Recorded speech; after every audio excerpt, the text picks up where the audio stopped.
भयानक स्थिति में भी डरो मत, धैर्य रख के देख लो। ऐसा गौतम बुद्ध ने कई सालों पहले अपने शिष्यों से क्यों कहा था? इसके पीछे का रहस्य क्या है? आज इसी रहस्य को हम गौतम बुद्ध की कहानियों के माध्यम से जानेंगे। तो बिना देर किए चलिए उन कहानियों की शुरुआत करते हैं। पहली कहानी एक बार की बात है। चीन के एक हिस्से में बहुत बड़ा मठ था, जहां लगभग 500 भिक्षु रहते थे। वो सभी अपने गुरु के मार्गदर्शन में खुद को जानने का अभ्यास कर रहे थे। एक दिन एक लड़का उस मठ में शिष्य बनने के लिए आया।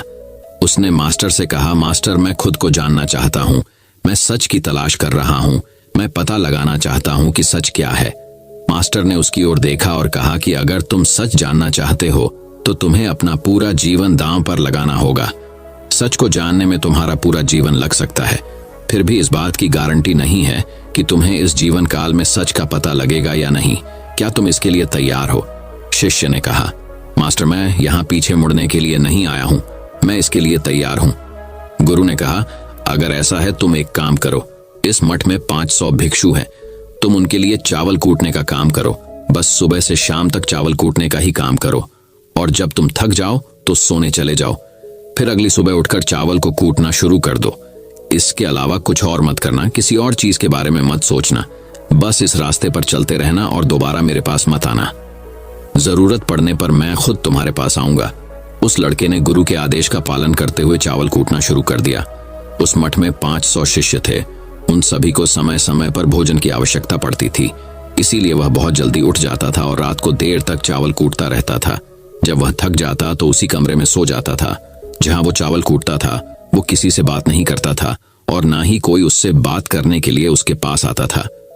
कुछ महीनों तक चावल कूटते हुए उसके मन में पुराने विचार आते रहे, लेकिन उन विचारों को कोई नया विषय नहीं मिला तो वह अपने आप ही मिट जाने लगे। धीरे धीरे अपने आप ही उसके मन में विचार आना कम होने लगे। वह हमेशा चुप रहता और विचारहीन अवस्था में बस चावल कूटता रहता। उसने ना तो कभी ध्यान किया था और ना कभी शास्त्र पढ़ा था। मठ के बाकी शिष्य उसे मूर्ख समझते थे। ऐसा करते हुए 12 साल बीत गए। 12 साल बाद एक दिन मास्टर ने घोषणा की, अब मेरा आखिरी समय आ रहा है और मुझे अपना उत्तराधिकारी चुनना है, जो मेरे बाद मठ का मुखिया होगा। इसीलिए मेरा कोई भी शिष्य है जिससे लगता है कि उसे आत्म साक्षात्कार हो गया है और उससे खुद को जान लिया है, तो रात को मेरे दरवाजे के पास आकर इस दीवार पर कुछ पंक्तियां लिखें जिसमें उसकी जिंदगी का सारा अनुभव समाया हो। कई शिष्यों ने ऐसा करने के बारे में सोचा, पर मठ के प्रमुख शिष्यों में से एक ने वहां जाकर कुछ पंक्तियां लिखी। उसे बौद्ध धर्म ग्रंथों का बहुत ज्ञान था। सभी शिष्यों को लगता था कि वो इस मठ का उत्तराधिकारी बन सकता है। उसने लिखा था कि मन एक दर्पण की तरह है जिस पर विचारों और इच्छाओं की धूल जमा हो जाती है। इस धूल को हटाने के लिए ही ध्यान है, जिसकी धूल हट जाती है और मन का दर्पण साफ हो जाता है, वो मोक्ष को प्राप्त कर लेता है। अगली सुबह जब मास्टर उठे और उन्होंने इन पंक्तियों को देखा और उन्होंने कहा कि किस बेवकूफ ने यह सब कचरा मेरी दीवार पर लिखा है। वो शिष्य जिसने यह लिखा था वो चुप रहा। हालांकि उसने जो पंक्तियां लिखी थी वो ज्ञान से भरी थी, लेकिन यह सब किताबी ज्ञान था। वो शिष्य बहुत चालाक था। उसने पंक्तियां लिखी पर उसने नीचे अपने हस्ताक्षर नहीं किए, क्योंकि वो स्वयं इसके बारे में निश्चित नहीं था कि यह सही है या नहीं, क्योंकि उसे आत्म साक्षात्कार नहीं हुआ था। गुरु ने पंक्तियों को पूरी तरह से खारिज कर दिया। ये देखकर सभी हैरान रह गए। ये घटना पूरे मठ में चर्चा का विषय बन गई। इस विषय पर बात करते हुए 2 शिष्य उस शिष्य के पास से गुजरे जो 12 साल पहले यहाँ आया था और दिन रात चावल कूटता रहता था। दोनों की चर्चा सुनकर वह धीरे से हंस पड़ा। दोनों शिष्य ने उससे पूछा कि तुम क्यों हंस रहे हो? दोनों शिष्य की नजर में यह चावल कूटने वाला तुच्छ भिक्षु था। किसी ने उसे ना तो कभी ध्यान करते हुए देखा था, ना ही कभी शास्त्र पढ़ते हुए। हर कोई उसे मूर्ख समझता था जो बस चावल को ही जानता था। उस मठ में बहुत बड़े बड़े विद्वान थे, लेकिन उस चावल कूटने वाले को किसी से कोई मतलब नहीं था। इसीलिए वह दोनों शिष्य उसे मुस्कुराता हुआ देखकर चकित रह गए। उन्होंने फिर उससे पूछा कि तुम क्यों हंस रहे हो? उसने जवाब दिया, मैं इसीलिए हंसा कि मास्टर सही बोल रहे हैं। यह सब पंक्तियां कचरा है, इन पंक्तियों का कोई मूल्य नहीं है। वो दोनों शिष्य चौंक गए। उन्होंने उसे पूछा कि क्या तुम ऐसी पंक्तियां लिख सकते हो जो इससे भी बेहतर हो? चावल पीसने वाले ने जवाब दिया, नहीं, क्योंकि मैं अनपढ़ हूं, लेकिन हाँ, मैं कुछ पंक्तियां कह सकता हूं। अगर तुमने उन पंक्तियों को तुम लिख सकते हो तो मैं तुम्हारे साथ जाने के लिए तैयार हूं। उन दोनों शिष्यों ने कहा, ठीक है। वे मास्टर के कमरे के पास गए और चावल कूटने वाले ने कुछ पंक्तियां बोली और दूसरे शिष्य ने उस पंक्तियों को दीवार पर लिख दिया और उन पंक्तियों के नीचे लिख दिया कि चावल कूटने वाला। उन्हें लगा कि मास्टर इस पर भी गुस्सा करेंगे। जो पंक्तियों उसने लिखने के लिए कहा था वो बहुत अद्भुत पंक्तियां थीं। मन तो बस एक का भ्रम है, ना तो मन है, ना ही मन का कोई दर्पण है। और जब मन ही नहीं है तो धूल कहाँ ठहरेगी। जो ये जानता है वो सच को जान गया। जब गुरु ने ये पंक्तियां देखीं तो वे आधी रात को उठे और चावल कूटने वाले के पास गए। वह सो रहा था। मास्टर ने उसे जगाया और कहा कि ये लो मेरी छड़ी और मेरे वस्त्र भी ले लो। आज से तुम इस मठ के उत्तराधिकारी हो, लेकिन इस मठ को छोड़कर कहीं दूर चले जाओ, क्योंकि इस मठ में बहुत सारे विद्वान हैं जो खुद को तुमसे ज्यादा श्रेष्ठ मानते हैं और वो तुम्हें मार देंगे। वो इस बात को बर्दाश्त नहीं कर सकते कि एक साधारण सा चावल कूटने वाला उनसे ज्यादा विद्वान निकला। तुम्हें वह सारा ज्ञान हो गया है जो मुझे है। तुम्हें यह सारा ज्ञान चावल कूटते कूटते हुआ है और मुझे पता है कि तुम जहां भी जाओगे लोग तुम्हारे पास आने लगेंगे, क्योंकि जब कोई फूल खिलता है तो उसकी महक हर तरफ फैलने लगती है। उसने अपने गुरु के पैर छुए और रात को ही वहां से चला गया। अगर हम अपनी जिंदगी में देखें तो पाएंगे बहुत से लोग सोचते हैं कि ध्यान केवल एक ही जगह बैठकर आंखें बंद कर कर ही किया जा सकता है, लेकिन हकीकत में ऐसा नहीं है। ध्यान तो चलते चलते भी किया जा सकता है। अपना कुछ काम करते हुए भी ध्यान किया जा सकता है।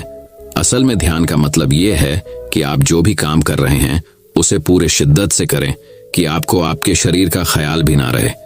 बिल्कुल उस चावल पीसने वाले की तरह जो चावल कूटने में इतना मगन हो गया कि उसको खुद का कोई ख्याल ही नहीं रहा। उसने चावल कूटते हुए ही उसने आत्म साक्षात्कार प्राप्त कर लिया। हर समय वर्तमान में रहना और कुछ नहीं सोचना। मन तब तक ही है जब तक विचार है। जब विचार ही नहीं रहेंगे तो मन भी गायब हो जाएगा। जब मन ही नहीं रहेगा तभी तुम अपने आप को अच्छे से जान पाओगे। असल में हमें अपने वास्तविक रूप को जानने के लिए कोई अन्य साधना करने की आवश्यकता नहीं है। हम जो कुछ भी कर रहे हैं बस उसमें हमें पूरी तरह से खो जाने की जरूरत है। अपने काम में इस कदर से लीन हो जाओ कि आपका काम ही आपका ध्यान बन जाए। तो चलिए दर्शकों, अब बढ़ते हैं हमारे दूसरी कहानी की तरफ। दूसरी कहानी है ये 10 आदतें दिमाग को कमजोर बनाती हैं। बौद्ध कहानी। गांव में रहने वाला एक नौजवान लड़का अपने मन के अनियंत्रित विचारों से बहुत परेशान था। न चाहते हुए भी हर समय उसके मन में कोई न कोई विचार चलते ही रहते हैं। जब वो कोई काम करता तो उसके हाथ, पैर और शरीर दो उस काम को कर रहे होते हैं, लेकिन उसका मन अतीत में घटी किसी घटना के ख्याल में खोया रहता। उसे अपने भविष्य को लेकर ख्याली पुलाव पकाने की भी आदत पड़ चुकी थी। वो अक्सर सोचता कि एक दिन मैं यह करूंगा, वो करूंगा, एक दिन मैं बहुत ही बड़ा और सफल इंसान बन जाऊंगा। वो अक्सर अपने भविष्य को लेकर बड़े बड़े सपने देखता रहता है और उन सपनों में खुद को हमेशा दूसरों से आगे रखता और खुद को एक नायक के रूप में प्रस्तुत करता।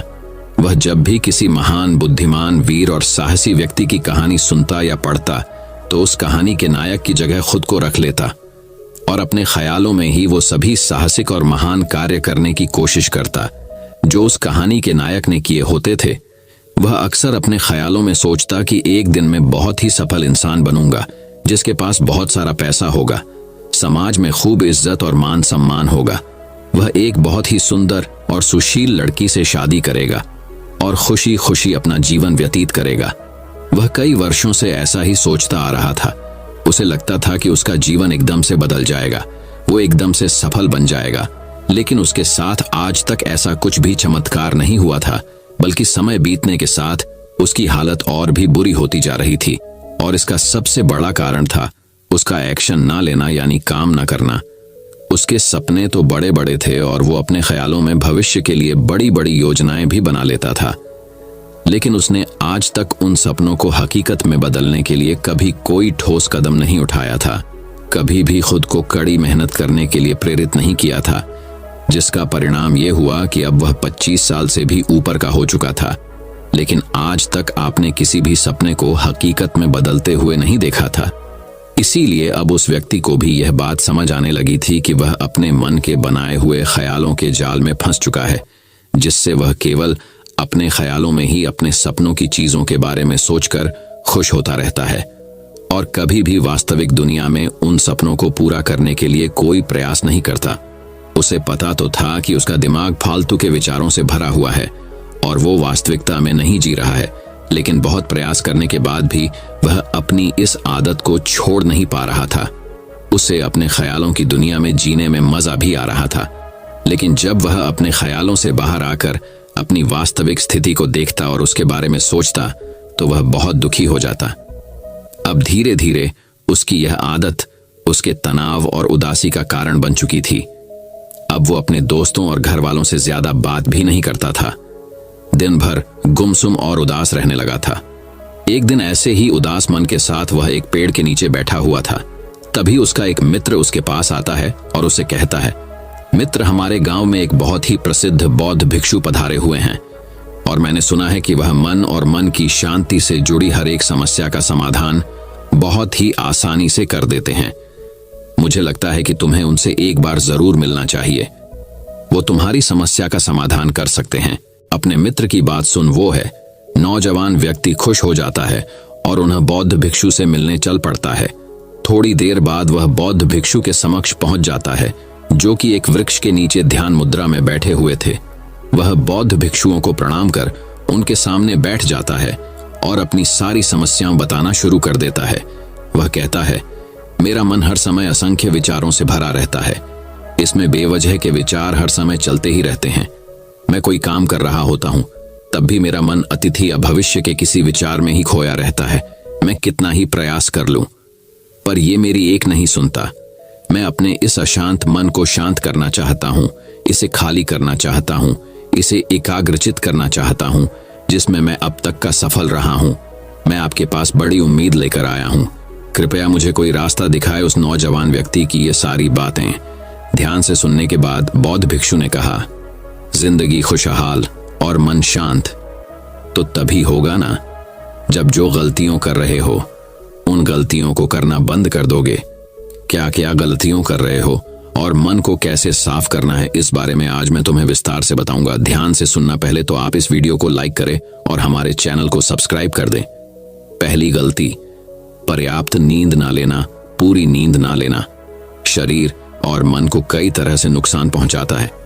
अगर पूरी नींद ना ली जाए तो याददाश्त का कमजोर होना, तनाव, चिड़चिड़ापन, हर समय थका हुआ महसूस करना और चेहरे की चमक खोने जैसी समस्याओं का सामना करना पड़ता है। इसके साथ ही कम सोने से समस्याओं का समाधान निकालने वाले दिमाग की क्षमता पर असर पड़ता है और दिमाग को तुलनात्मक अध्ययन करने में दिक्कत आती है। इसीलिए रोजाना कम से कम 5 से 6 घंटे की गहरी नींद लेना जरूरी है। नींद मानव जीवन के लिए महत्वपूर्ण होती है क्योंकि यह हमारे शारीरिक और मानसिक स्वास्थ्य को सुरक्षित रखने का माध्यम होती है। रोज पर्याप्त गहरी नींद लेने से हमारी शारीरिक क्षमता बढ़ती है, मानसिक तनाव कम होता है और जीवन की गुणवत्ता में सुधार होता है। हमारी दिनचर्या में नींद का बहुत ही महत्वपूर्ण स्थान है क्योंकि यह हमें दिन भर की थकान और तनाव से राहत दिलाती है। यदि किसी कारणवश तुम पूरी नींद नहीं ले रहे हो तो इससे तुम्हारे शारीरिक और मानसिक स्वास्थ्य पर बहुत बुरा असर पड़ेगा। शारीरिक स्वास्थ्य के पहलू में नींद का अभाव तुम्हारी शारीरिक क्षमता को कम कर सकता है क्योंकि नींद के दौरान हमारे शरीर की मरम्मत, सफाई और इसके ऊर्जा स्तर में सुधार होता है। लगातार कम नींद लेने से जीवन की गुणवत्ता में गिरावट आने के साथ साथ हमारे शरीर की प्रतिरक्षा प्रणाली भी कमजोर पड़ने लगती है, जिससे बीमारियों का खतरा बढ़ जाता है। और मानसिक स्वास्थ्य के पहलू में पर्याप्त नींद ना लेने से मानसिक तनाव बढ़ सकता है और मानसिक स्वास्थ्य पर असर डाल सकता है। नींद के अभाव में मानसिक तनाव और चिंता की स्थिति में वृद्धि होती है, जिससे तुम्हारी दिनचर्या, निर्णय लेने की क्षमता और उत्साह पर असर पड़ता है। नींद के अभाव से बच्चों और युवाओं की शिक्षा कार्य पर भी असर पड़ सकता है। उनकी याददाश्त, समझ और नैतिकता पर असर पड़ सकता है, जिससे उनकी शिक्षा कार्य में प्रगति रुक सकती है।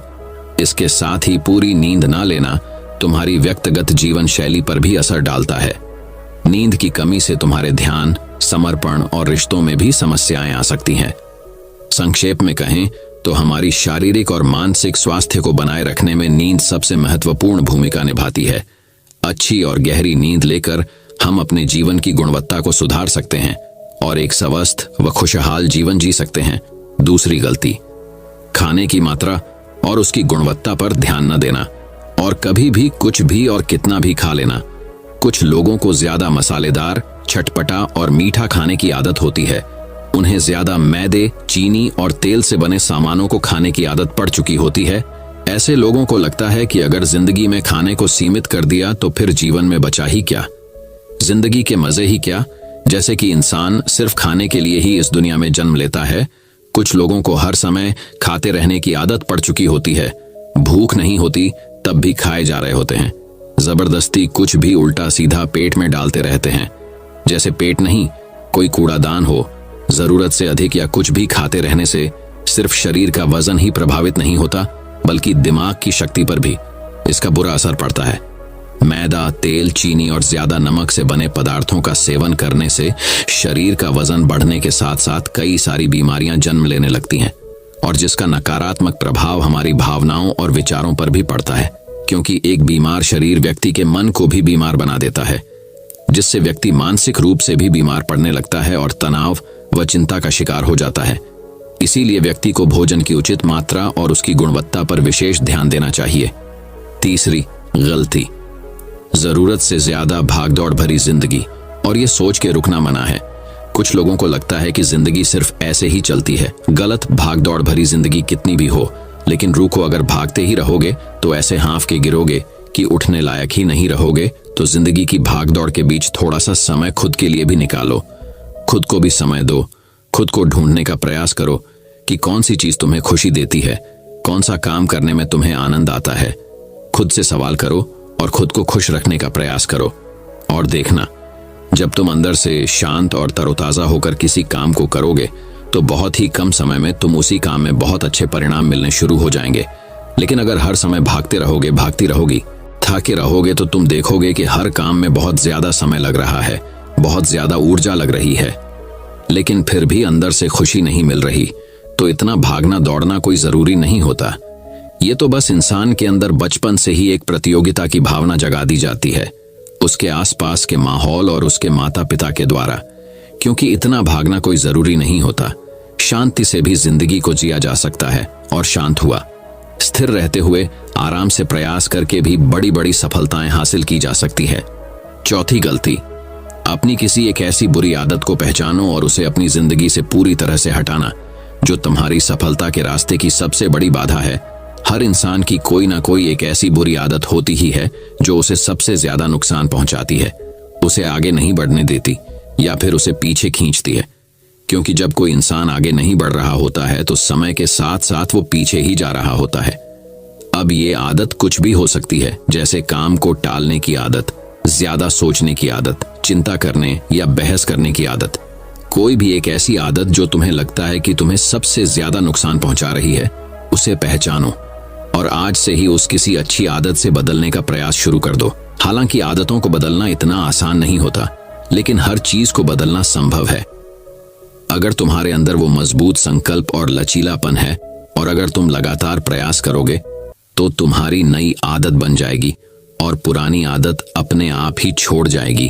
पांचवी गलती, जरूरत से ज्यादा बड़े बड़े वादे करना। वादा जरूर करना चाहिए और अपने वादे का पक्का भी होना चाहिए, और वादा करने के बाद जो लोग उसे पूरा करते हैं उनके समाज में एक अलग इज्जत होती है, लोग उन्हें ज्यादा पसंद करते हैं। लेकिन हमें कभी भी ऐसे वादे नहीं करने चाहिए जिससे हम पूरा ही ना कर सके या जिसे पूरा करने में हमें संदेह हो। साथ ही हमें ना कहना भी आना चाहिए। ये जरूरी नहीं कि हम दूसरों के हर काम को हाँ कहकर उनकी नजरों में हर समय अच्छा बनने का प्रयास करें। हमें मना करना भी आना चाहिए। जितना तुम कर सकते हो सिर्फ उतने का ही वादा करो, क्योंकि अगर तुम अपनी क्षमताओं से बाहर जाकर किसी को जबान दे दोगे तो फिर तुम खुद के ऊपर बहुत दबाव महसूस करोगे, तनाव से भर जाओगे और साथ ही सामने वाले की बेवजह की उम्मीदें भी तुमसे जुड़ जाएंगी। और जब तुम उसे पूरा नहीं कर पाओगे तो या तो तुम अपने आप पर बहुत ज्यादा दबाव डालोगे, उन्हें पूरा करने का, या फिर दूसरों की नजरों में बुरा बन जाओगे, जो फिर बाद में तुम्हारे अंदर और भी तनाव पैदा करेगा। तो जितना कर सकते हो, जितना आसान है तुम्हारे लिए उतना करो, फिर देखो कितना सुकून आता है जिंदगी में। छठी गलती, अंदर ही अंदर खुद की बुराई करना और खुद को कमजोर दूसरों से कम समझना। अगर तुम्हें खुद की बुराई करने की आदत है, हर समय अपने अंदर सिर्फ कमियां दिखती है, रोज अपने आप को कोसते हो तो फिर तुम्हें बाहर के किसी दुश्मन की कोई जरूरत नहीं है, क्योंकि तुम अकेले ही अपने लिए काफी हो।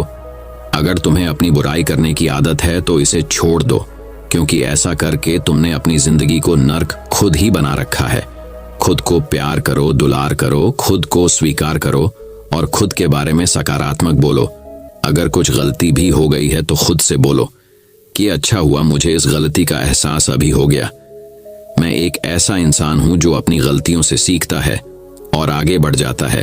तो कहने का मतलब ये है कि गलती में भी खुद को लगातार कोसने या खुद को अपनी नजरों में गिराने की बजाय गलतियों से सीखकर आगे बढ़ने वाला इंसान बनो, क्योंकि अंदर ही अंदर खुद की बुराई करना और खुद को कोसना इंसान को ऐसी जंजीरों में बांध देता है कि फिर वह उसे तोड़ नहीं पाता और वही पड़ा पड़ा मानसिक रूप से सड़ता रहता है। तो अगर यह तुम्हारे अंदर है खुद की बुराई करना, तो इसे जल्दी से जल्दी छोड़ो, तभी जिंदगी खूबसूरत बनेगी। 7वीं गलती, दिमाग को अतीत की बुरी यादों और नकारात्मक भावनाओं से भरकर रखना। अतीत में कुछ गलत घटना घट गई थी, उसकी बुरी यादों को इकट्ठा किए हुए है। सालों पहले किसी ने कुछ गलत बोल दिया था, उसकी बातों को आज भी मन में लेकर ढो रहे हैं। किसी काम में सफलता मिल गई थी, उसे लेकर आज भी दुख मना रहे हैं। जब कोई इंसान दिमाग में इतना सारा बोझ, इतनी सारी नकारात्मक भावनाएं लेकर चलेगा तो फिर वह खुश और शांत कैसे रह पाएगा। इसीलिए अपने मन, अपने दिमाग को साफ करो, शरीर से सीखो। शरीर रोज अपने आप को साफ करता है। सुबह उठते ही ये अपने अंदर की सारी गंदगी को मल मूत्र के द्वारा बाहर निकाल देता है। तो ऐसे ही दिमाग की गंदगी को भी हर दिन बाहर निकालो। रोज रात में सोने से पहले सारी की सारी जो अंदर उथल पुथल है, नाराजगी है, शिकायतें हैं, अपने आप से, दूसरों से सब साफ करो। इसके साथ ही हर सुबह कुछ समय निकालकर ध्यान और प्राणायाम का अभ्यास करो। जिंदगी बहुत ज्यादा खुशहाल बन जाएगी। 8वीं गलती, अवास्तविक अपेक्षाएं या उम्मीदें रखना। उम्मीद या अपेक्षाएं रखना हम इंसानों का स्वभाव है, लेकिन जब अपेक्षाएं बेबुनियादी और जरूरत से अधिक हो जाती है तो फिर ये हमें हर समय तनाव में रखती है, दूसरों से भी लड़ाई झगड़े करवाती है और फिर हम अपनी जिंदगी से असंतुष्ट रहना शुरू कर देते हैं। हमें अपने जीवन की नकारात्मक चीजें ज्यादा नजर आने लगती हैं और हमें लगने लगता है कि हमारी इच्छाएं तो कभी पूरी होंगी ही नहीं। अधूरी इच्छाओं का एक पूरा बोझ हम अपने सर के ऊपर रख लेते हैं और ऐसा लगने लगता है कि हम बोझ तले दबते जा रहे हैं। जिंदगी से निराशा होने लगती है, लक्ष्य को पाने का मन नहीं करता, अच्छे संबंध बनाने का मन नहीं करता, अच्छा खाना खाने का मन नहीं करता, कहीं आने जाने का मन नहीं करता। पूरी तरह से एक तनाव और उदासी भरा माहौल अपने आसपास बना लेते हैं। इसीलिए अवास्तविक और बेवजह की उम्मीदें रखना बहुत गलत है। हमेशा वास्तविक और सही उम्मीदें ही रखनी चाहिए और हमेशा मान के चलो कि इन वास्तविक उम्मीदों के साथ भी कुछ उलटफेर हो सकती है। जैसे होते होते भी कई बार काम नहीं हो पाएंगे और ये सारी घटनाएं आम बात है। जो आज नहीं हो पाया वो कल हो जाएगा, जो कल नहीं हो पाएगा वो परसों हो जाएगा। उम्मीद में दुनिया कायम है, लेकिन अपने आप को किसी भी हालत में चिंता और तनाव में नहीं लाना है। शांत और स्थिर रहना है। गलती बुरे लोगों या बुरे रिश्तों से दूरी न बना पाना। अगर रिश्ते हो तो अच्छे हो, इसमें प्रेम हो, परवाह हो, सम्मान हो। लेकिन अगर किसी स्वार्थी और चालक व्यक्ति के साथ तुम्हारा रिश्ता बन गया है जो रोज रोज का सिरदर्द बना हुआ है, रूठना मनाना यही चलता रहता है। संबंधों में अपने आप को खूब दबाना पड़ता है, डर के जीते हो, बस गुस्सा ही तुम्हारे अंदर रहता है।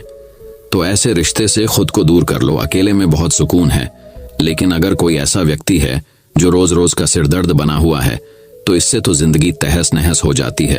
अगर उनसे ऐसे घनिष्ठ संबंध है, इसे पूरी तरह से नहीं छोड़ा जा सकता। तो फिर ऐसी स्थिति में संबंधों को सीमित कर दो और जिन लोगों से तुम पीछा छुड़ा सकते हो उन लोगों को तो बिल्कुल अपनी जिंदगी से बाहर निकाल दो और अपनी जिंदगी में सुकून लाओ।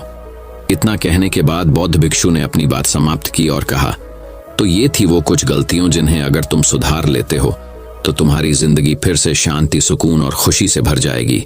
दोस्तों, एक और गलती जो आज के समय में हमारे मन को अशांत और बेचैन रखती है वो है digital devices and social media का ज्यादा यूज करना। अब आज के समय में तो डिजिटल डिवाइसेस को अपनी जिंदगी से पूरी तरह अलग करना लगभग असंभव है, लेकिन जो लोग बेमतलब का इन सब डिवाइस में लगे रहते हैं जिनका कोई काम ही नहीं है, लेकिन फिर भी चिपके रहेंगे, नेटफ्लिक्स देखते रहेंगे, सोशल मीडिया स्क्रॉल करते रहेंगे, एक पागलपन की हद तक पूरा दिन इन डिवाइसेस में ही गुजार देंगे। ये आदत बहुत ज्यादा खराब है। जितना आपके काम के लिए जरूरी है इसका यूज करिए, लेकिन इसमें भी बीच बीच में ब्रेक लेना, रेस्ट लेना जरूरी होता है। नहीं तो ये है आपके अंदर की बहुत सारी चीजों को खराब कर देगा। आपके चेहरे की चमक कम हो जाती है, आपकी नींद पर भी असर पड़ता है। यह आपके अंदर ज्यादा सोचने की आदत बढ़ाकर तनाव पैदा कर देता है। इसीलिए आपको जितना हो सके इनसे दूरी बनाकर रखना है, क्योंकि कुछ चीजों को तो हम बिल्कुल छोड़ सकते हैं, जैसे जंक फूड, लेकिन डिजिटल डिवाइसेस को पूरी तरह से छोड़ना प्रैक्टिकली पॉसिबल नहीं है, क्योंकि आजकल सब कुछ टेक्नोलॉजी से जुड़ा हुआ है। और अगर हम कंप्लीट डिजिटल डिटॉक्स कर लेंगे तो फिर हम अपने लाइफ में आगे नहीं बढ़ पाएंगे। इसीलिए इसको पूरी तरह से छोड़ना नहीं, लिमिट करना है। तो दोस्तों, उम्मीद करता हूं आपको इस कहानी से एक अच्छी सीख मिली होगी। तो चलिए बढ़ते हैं हमारी तीसरी कहानी की तरफ। तीसरी कहानी ऐसी कहानी जो आपकी सोच बदल देगी। दुनिया में दो तरह के लोग होते हैं। एक वे जो छोटी सी प्रॉब्लम आने पर घबरा जाते हैं और दुखी हो जाते हैं। दूसरे वह लोग होते हैं चाहे कितनी भी बड़ी मुश्किलें उनकी जिंदगी में आ जाए, लेकिन वह हमेशा खुश रहते हैं, हर प्रॉब्लम में अपने आप को संभाल लेते हैं। एक वे जो जिनके पास सब कुछ होते हुए भी लेकिन फिर भी वह हमेशा दुखी दिखते हैं। आपको हमेशा वे दुखी ही मिलेंगे। और दूसरे वे जिनके पास कुछ हो या ना हो, लेकिन वह आपको हमेशा खुश दिखते हुए मिलते हैं, मुस्कुराते हुए मिलते हैं। आज हम ऐसे ही एक के बारे में बात करेंगे। यह कहानी ऐसी है कि आपके जीवन में हजारों मुश्किलें या बड़ी परेशानियां क्यों ना आ जाएं, लेकिन यह कहानी आपको हर मुश्किल में रहना और मुस्कुराना सिखा देगी। आज मैं आप सभी को एक सुनाऊंगा। इसमें बहुत अच्छा एक संदेश दिया गया है जो आपको आपके जीवन में बहुत काम आएगा। दुनिया में दो तरह के लोग होते हैं। एक वे जो छोटी सी प्रॉब्लम आ जाने पर घबरा जाते हैं और दुखी हो जाते हैं। दूसरे वह लोग होते हैं चाहे कितनी भी बड़ी मुश्किलें उनकी जिंदगी में आ जाए, लेकिन वह हमेशा खुश रहते हैं, हर प्रॉब्लम में अपने आप को संभाल लेते हैं। एक वे जो जिनके पास सब कुछ होते हुए भी लेकिन फिर भी वह हमेशा दुखी दिखते हैं। आपको हमेशा वे दुखी ही मिलेंगे। और दूसरे वे जिनके पास कुछ हो या ना हो, लेकिन वह आपको हमेशा खुश दिखते हुए मिलते हैं, मुस्कुराते हुए मिलते हैं। आज हम ऐसे ही एक के बारे में बात करेंगे। ये कहानी ऐसी है कि आपके जीवन में हजारों मुश्किलें या बड़ी परेशानियां क्यों ना आ जाएं, लेकिन यह कहानी आपको हर मुश्किल में रहना और मुस्कुराना सिखा देगी। एक फकीर एक देश की यात्रा पर निकला। जब रास्ते में रात हो गई तो वे एक व्यक्ति घर रुक गया। उस व्यक्ति का नाम था आनंद। आनंद ने उस फकीर की खूब सेवा की और दूसरे दिन आनंद ने फकीर को उपहार देकर विदा किया। वह फकीर आनंद की सेवा से बहुत खुश हो गया और दुआएं देने लगा कि हे भगवान, आनंद को हमेशा खुश रखना और वह हमेशा दिन प्रतिदिन आगे बढ़ता ही रहे। इस बात पर आनंद हंसने लगा और फकीर से आनंद बोला, हे फकीर जो है वह भी अब नहीं रहने वाला। इस बात पर फकीर आनंद की तरफ देखता ही रहा और वहां से आगे चला गया।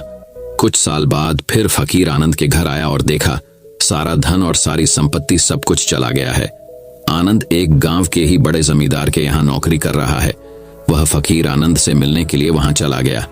आनंद ने उस अभाव में ही उस फकीर का स्वागत किया और झोपड़ी में ही फटी चटाई पर ही बैठाया। उसके पास खाने के लिए जो रुखी सुख रोटी थी वह खाने के लिए फकीर को दे दिया। जब फकीर वहां से जाने लगा तो उसके आंख में आंसू थे और फकीर कहने लगा, हे भगवान, तुमने ये क्या किया? तो आनंद फिर हंसा और कहने लगा, अरे फकीर, तू क्यों दुखी हो रहा है? ईश्वर हमें जिस हाल में भी रखें हमें हमेशा खुश रहना चाहिए, उसे धन्यवाद देना चाहिए। समय सदा बदलता रहता है और इतना ही नहीं, यह भी नहीं रहने वाला है। इस पर फकीर सोचने लगा कि मैं तो केवल वेश से ही फकीर हूं, लेकिन सच्चा फकीर तो तुम हो आनंद। कुछ साल बाद फकीर फिर से यात्रा पर निकला और आनंद से मिला और देखा तो देखता ही रह गया, क्योंकि सब कुछ बदल चुका था। आनंद अब जमींदारों का जमींदार बन चुका था। उसे मालूम हुआ आनंद जिस जमींदार के यहाँ नौकरी कर रहा था उसकी कोई संतान नहीं थी और अपनी सारी संपत्ति और जायदाद आनंद को दे दी। फकीर बहुत खुश हो गया और आनंद से कहा, अच्छा हुआ वह जमाना गुजर गया, भगवान करे अब तुम ऐसा ही बने रहो। यह सुनकर आनंद फिर हंसने लगा और कहने लगा, फकीर, अभी भी तेरी नादानी बनी हुई है। फकीर ने फिर आनंद से पूछा, क्या यह भी नहीं रहने वाला? तो आनंद ने उत्तर दिया, हाँ, या तो ये चला जाएगा या फिर इसको अपना मानने वाला ही चला जाएगा। यहाँ पर कुछ भी रहने वाला है ही नहीं। अगर कोई चीज शाश्वत है तो वह है हमारी आत्मा, वह है हमारी मन की शांति, वह है हमारे मन का सुकून, और बाकी जो कुछ भी है वह हमेशा रह नहीं सकता। एफक्यूअर ने आनंद की बातों को बहुत ही ध्यान से सुना और वापस चला गया। जो होता है उसे स्वीकार करो। कुछ सालों के बाद फिर फकीर जब उस गांव से गुजरा तो आनंद का महल तो है, लेकिन उसमें आनंद ही नहीं है। उसमें कबूतर गुटरगू कर रहे हैं। आनंद अब इस दुनिया में नहीं रहा, उसकी मृत्यु हो चुकी थी। वह फकीर मन ही मन सोचने लगा कि यह एक इंसान जिंदगी भर कितना दौड़ता रहता है और रोता रहता है, दुखी होता रहता है। जिन चीजों के लिए इंसान तड़पता रहता है, दुखी होता रहता है, वास्तव में वह चीज जो हमेशा रहने वाली है ही नहीं, वे सारी चीजें बदलने वाली हैं। यह कहानी यह शिक्षा देती है कि हमारे जिंदगी में जब भी कोई मुश्किल, तकलीफ या दुख आए तो हमें यह सोचना चाहिए कि जिंदगी में इससे पहले मुश्किलें या उलझनें आईं तो क्या वे हमेशा रुकी रहीं? जैसे सारी मुश्किलें आकर चली गई, वैसे ही यह भी मुश्किल चली जाएगी। यह भी हमेशा रहने वाली नहीं है। तो आप हमेशा याद रखिए कि जिंदगी में कितना भी बड्ढा दुहक क्यों ना हो, वह हमेशा रहने वाली नहीं है। ये दुहक भी चले जाएंगे।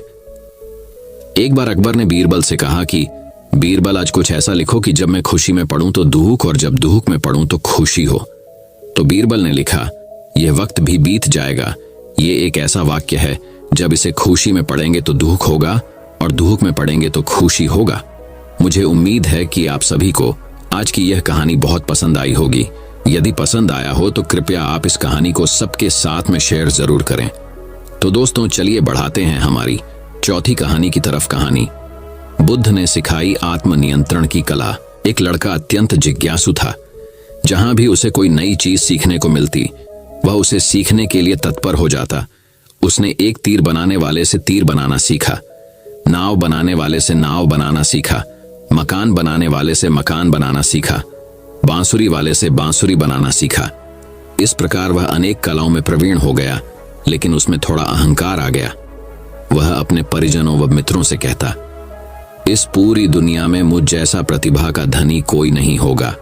एक बार शहर में गौतम बुद्ध का आगमन हुआ।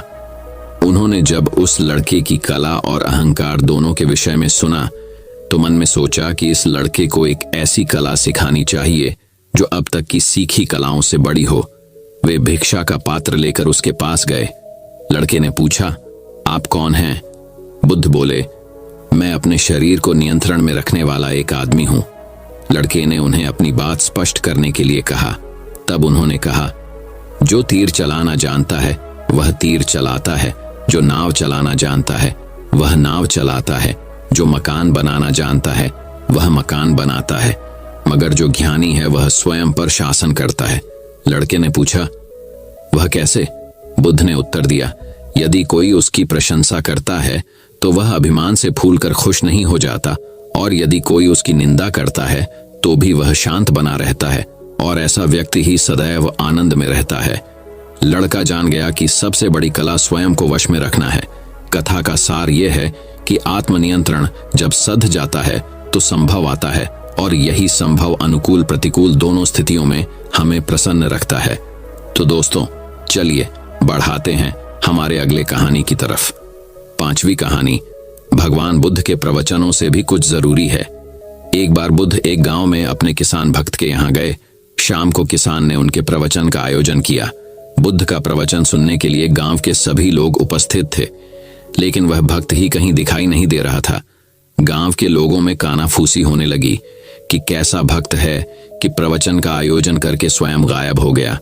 प्रवचन खत्म होने के बाद सब लोग घर चले गए। रात में किसान घर लौटा। बुद्ध ने पूछा, कहाँ चले गए थे?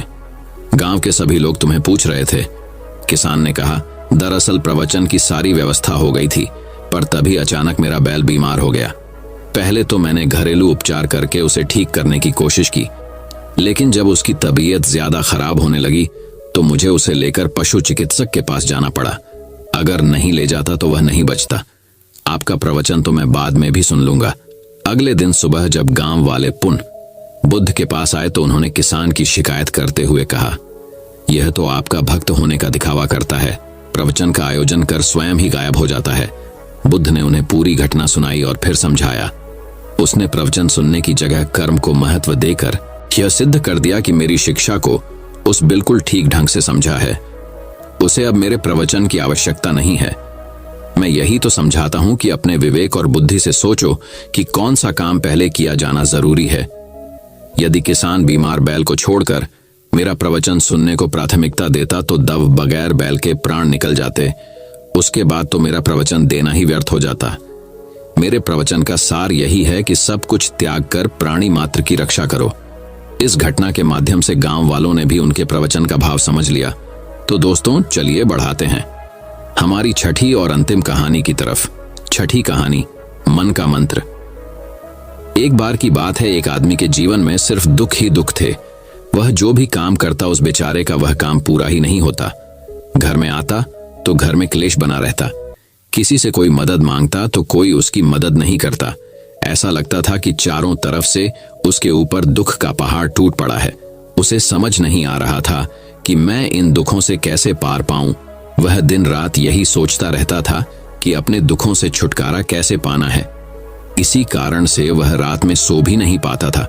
उसकी आंखों के नीचे बड़े बड़े काले घेरे बन गए थे, जो इस बात का प्रतीक थे कि वह आदमी कितना दुखी है और कितना चिंतित है। कभी कभी तो उसके मन में आत्महत्या करने के भी ख्याल आते थे, लेकिन अपने परिवार की चिंता करके वह यह कदम नहीं उठा पाता। वह इतना दुखी हो गया कि उसने निर्णय किया कि वह इन दुखों से छुटकारा पाकर ही रहेगा। इसके लिए चाहे उसे कितनी ही मेहनत करनी पड़े, कुछ भी करना पड़े, चाहे अंगारों पर चलना पड़े, लेकिन इन दुखों से छुटकारा हासिल करके रहेगा। ऐसे ही एक दिन उसने अपने मित्र से पूछा कि मैं अपने जीवन को कैसे सुधारूं। उसके मित्र ने उसे बताया कि तुम किसी बाबा के पास जाओ। बाबाओं के पास ऐसा मंत्र होता है जिससे सारे दुख मिट जाते हैं, जीवन खुशियों से भर जाता है और धन संपदा भी हासिल होती है। तुम किसी ऐसे बाबा को ढूंढ लो, बस तुम्हारा काम बन जाएगा। उस आदमी के मन में यह बात पूरी तरह से पक्की बैठ गई कि कोई बाबा ही मेरा दुख दूर कर सकता है, और इसीलिए उसे किसी भी बाबा के बारे में पता चलता तो वह उस बाबा के पास पहुंच जाता। उस बाबा को अपनी समस्या बताता और उससे उसका समाधान पूछता और कहता कि बाबा, मैं कुछ भी करने के लिए तैयार हूं, लेकिन मेरी इन समस्याओं से मुझे छुटकारा दिला दीजिए। आप जो कहेंगे मैं वह करूंगा, लेकिन मेरे जीवन को सुधार दीजिए। बाबा उसे कुछ टोने टोटके बताते थे करने के लिए और बदले में दान दक्षिणा ले लेते थे कि यह टोना टोटका करने के बाद तुम्हारे घर में सुख शांति बनी रहेगी। बस इस टोटके को पूरी विधि के साथ करना। वह आदमी घर लौटकर पूरी विधि के साथ टोने टोटके करने लगा, लेकिन बहुत टोने टोटके करने के बाद भी उसके जीवन में कुछ बदलाव नहीं आया। इसके विपरीत उसका जीवन और ज्यादा दुखी हो गया। जो भी बाबा उसे टोना टोटका देता था वह बदले में उससे दान दक्षिणा लेता था, जिससे उसका धन भी धीरे धीरे खत्म हो रहा था। इससे उसके जीवन में दुख और ज्यादा बढ़ गया। तब उसे लगा कि बाबाओं के पास जाने से तो मेरे जीवन में दुख कम होने की वजह बढ़ते ही जा रहे हैं। तो मुझे क्या करना चाहिए? बाबाओं के पास जाऊं या ना जाऊं? फिर एक दिन एक आदमी ने उसे बताया कि तुम अपने घर में किसी पंडित को बुलाकर हवन करवा लो। हवन होगा, घर शुद्ध हो जाएगा। कोई भी बुरी ऊर्जा होगी घर में तो वह घर से बाहर चली जाएगी। किसी पंडित को बुलाकर पूरे विधि विधान उसे मंत्र उच्चारण कराओ, हवन कराओ, जिससे घर में सुख शांति आए। उस आदमी के मन में यह बात बैठ गई और उसने एक पंडित को अपने घर पर बुलाकर हवन करवा दिया। हवन अच्छी तरह से संपन्न हुआ। बदले में पंडित ने भी अच्छी दान दक्षिणा ली और उसके बाद वह वहां से विदा हो गया।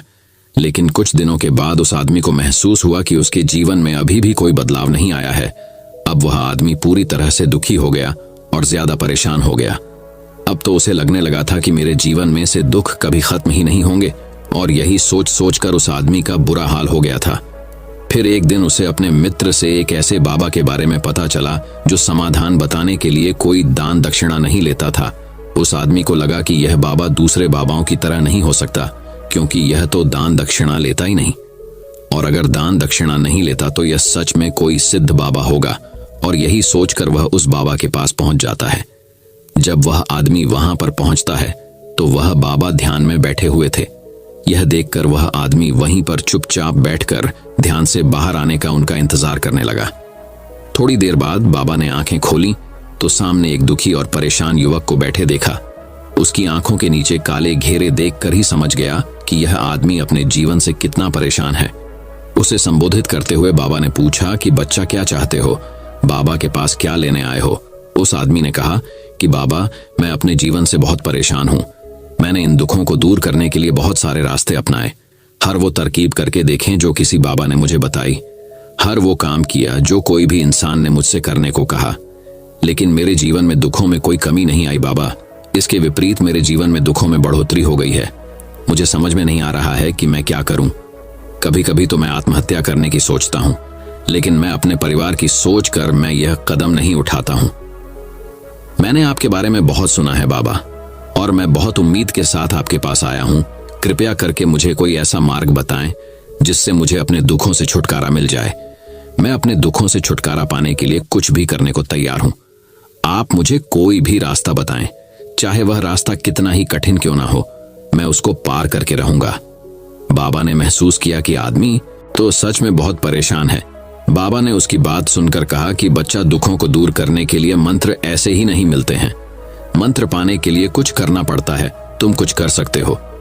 यह सुनकर पहले तो उस आदमी ने सोचा कि यह बाबा भी मुझसे दान दक्षिणा मांगेंगे, लेकिन और कोई रास्ता ना पाकर उस आदमी ने कहा, बाबा, आपको जितना भी दान दक्षिणा चाहिए मैं देने के लिए तैयार हूं, लेकिन आपका मंत्र सच्चा होना चाहिए, वह पूरा होना चाहिए, उसका फल मुझे मिलना चाहिए। उसके बाद मैं आपको जो भी दान दक्षिणा लेना चाहते हो मैं आपको दे दूंगा। बाबा ने कहा, दान दक्षिणा तो बहुत छोटी चीज है, मुझे वह नहीं चाहिए। इस पर वो आदमी सोच विचार करके बोला, तो बाबा, मैं अंगारों पर भी चलने के लिए तैयार हूं, आप मुझे बस आज्ञा दीजिए। बाबा ने कहा कि अंगारों पर चलने वाली छोटी चीज मैं तुमसे नहीं कराने वाला हूं। मैं जो तुमसे कराने वाला हूं वह बहुत कठिन मंत्र है, उसे पूरा कर पाओगे। उसने कहा, बाबा, आप मुझे बताइए तो सही, मुझे करना क्या होगा, मैं कुछ भी करने के लिए तैयार हूं। इस पर बाबा ने उसे कहा कि यहां से जब तुम अपने घर जाओ तो रास्ते में अपने मन में यह दोहराते जाना कि मैं सुखी हूं, मैं सुखी हूं। बार बार अपने मन में यही दोहराना, और याद रहे जुबान पर, यह नहीं आना चाहिए, यह सिर्फ मन में दोहराना है। यह सुनकर वो आदमी बोला, बाबा, बस इतनी सी बात, ये तो मैं चुटकी बजाते कर लूंगा, लेकिन इससे होगा क्या? बाबा बोले कि इस मंत्र को करके तो देखो, वैसे भी तुमने इतने बाबाओं के मंत्र किए हैं, तो इस मंत्र को भी करके देख लो। उस आदमी ने सोचा कि बाबा कुछ दान दक्षिणा तो ले नहीं रहे हैं, और छोटा सा मंत्र है, इससे तो मैं कर ही लूंगा। वो बोला, ठीक है बाबा, मैं यह मंत्र जरूर करूंगा। और वो आदमी यह कहकर वहां से चलने लगा। लेकिन जैसे ही वह चलने लगा, पीछे से बाबा ने बोला कि बच्चा, एक बात याद रखना, जब तुम यह मंत्र अपने मन में दोहराना तो तुम्हारे मन में बंदर के विचार नहीं आने चाहिए, बंदर का ख्याल भी नहीं आना चाहिए, तो ही यह मंत्र सिद्ध होगा। आदमी बोला, मुझे तो आज तक बंदर का कोई विचार नहीं आया, तो अब क्यों आएगा? आप चिंता मत करिए बाबा, मैं बस मन में यही दोहराऊंगा कि मैं सुखी हूं, मैं सुखी हूं। इसके अलावा बंदर का कोई भी विचार मेरे मन में नहीं आएगा। यह कहकर वह आदमी वहां से चल देता है। वह अपने मन में मैं सुखी हूं, मैं सुखी हूं, यह दोहराता हुआ थोड़ी दूर ही चला था कि उसके मन में अचानक बंदर का ख्याल आ गया। बंदर का ख्याल एक बार आया और चला भी गया, लेकिन उस आदमी ने सोचा, आज तक तो मुझे बंदर का कोई भी विचार नहीं आया, यह आज बंदर का विचार क्यों आ गया? और ऐसे करके उसने उस बंदर के विचार को पकड़ लिया और यह भूल गया कि मुझे क्या मंत्र दोहराना है, और वह बंदर के बारे में सोचने लगा। जब थोड़ी देर बाद फिर से उसे होश आया तो वह फिर से अपना वही मंत्र दोहराने लगा जो बाबा ने उसे बताया था, मैं सुखी हूं, मैं सुखी हूं।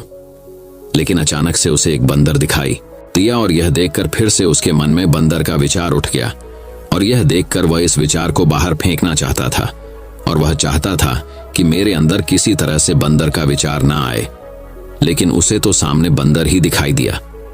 ऐसे ही जद्दोजहद करते करते घर पर पहुंचा, और घर पर पहुंचने के बाद अपनी पत्नी को कहा कि हे बंदरिया, मुझे खाने में बंदर परोस दो। और जब उसे एहसास हुआ कि उसने क्या बोल दिया तो वह अपने बाल नोचने लगा और दीवारों में सर मारने लगा कि आज तक मुझे बंदर का कोई भी विचार नहीं आया, और आज मुझे यह क्या हो गया है कि मुझे हर जगह बंदर ही बंदर नजर आ रहे हैं। यह कैसी माया है? यही सोच सोचकर वह आदमी रात भर सो नहीं पाया। रात भर करवटें बदलते रहा और सुबह उठकर सीधे उसी बाबा के पास पहुंच गया और उसके चरणों में गिरकर कहा कि बाबा, पता नहीं क्या चमत्कार हो रहा है। आज तक मुझे बंदर का कोई विचार नहीं आया, लेकिन कल से जब से आपने मुझसे कहा कि बंदर का विचार नहीं आना चाहिए, तब से मुझे हर जगह बंदर ही बंदर नजर आ रहे हैं। उस आदमी ने कहा कि बाबा, मुझे तो आपके पीछे पेड़ पर बैठा बंदर केले खाते हुए दिखाई दे रहा है। ये हो क्या रहा है बाबा? ये सुनकर बाबा हंसने लगे। बच्चा, मन का जाल एक ऐसा जाल है जिसे समझ पाना इतना आसान नहीं है। बंदर तो तुम्हारे रास्ते में पहले भी आते थे। जब तुम मेरे पास आए थे तो इन्हीं पेड़ों पर यह बंदर घूम रहे थे, लेकिन तब तुम्हारे ध्यान में यह बंदर नहीं था। तब तुम्हारे ध्यान में सिर्फ दुख थे। इसके बाद बाबा ने उसे बताया कि बच्चा, हम जिस चीज से भी दूर भागना चाहते हैं, वही चीज हमारे मन में बहुत गहरे में प्रविष्ट हो जाती है और हमारे अंतर मन में समा जाती है। असल में हम जिस चीज से छुटकारा पाना चाहते हैं, उससे छुटकारा इसीलिए पाना चाहते हैं कि वह हमारे साथ बहुत गहरे से जुड़ी हुई है, और हम जितना ही उससे छुटकारा पाना चाहते हैं, वह उतनी ही गहरी हमारे मन में बैठती चली जाती है और आखिरकार हमारे अंतर मन में छा जाती है। ऊपर से तो हम चाहते हैं सुखी होना, कि मैं सुखी हूं, हमारे होंठ भी यही बोलते रहते हैं, लेकिन हमारे मन में दुख समाये होते हैं। हमारे विचारों में, हमारे मन में दुख ही दुख दिखाई देते हैं। इसीलिए अपनी जुबान से बार बार यह बोलने से कि मैं सुखी हूं, हम सुखी नहीं होंगे जब तक यह मंत्र हमारे अंतर्मन में प्रविष्ट नहीं होगा। इस पर उस आदमी ने पूछा कि बाबा, लेकिन यह मंत्र हमारे अंतर्मन में प्रविष्ट कैसे होगा? यह सुनकर बाबा ने कहा कि बच्चा, अपने दुखों से लड़ना बंद कर दो। जब तक तुम अपने दुखों को दूर करने की सोचते रहोगे, तब तक वो दुख तुमसे चिपके रहेंगे, तब तक वो दुख तुम्हारे अंतर्मन पर अपना राज बनाए बैठे रहेंगे। और जिस दिन तुम उन दुखों के बारे में सोचना ही छोड़ दोगे, उन दुखों से छुटकारा ही नहीं पाना चाहोगे, उसी दिन से तुम्हारे जिंदगी से दुख गायब हो जाएंगे।